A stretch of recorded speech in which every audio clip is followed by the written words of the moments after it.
In front of me is BLACKVIEW Tab 12 Pro, and today I would like to show you how you can connect it using Bluetooth. Firstly, open Settings and click on Bluetooth at the top.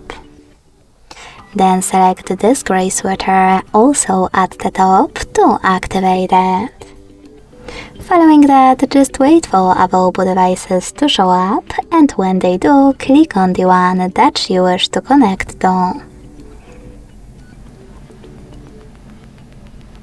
Now select Pair in the pop-up and wait for the other device to do the same. As you can see, after a couple of seconds, my devices were successfully connected. Thanks so much for watching. If you enjoyed this video, leave a like, comment and subscribe. Bye!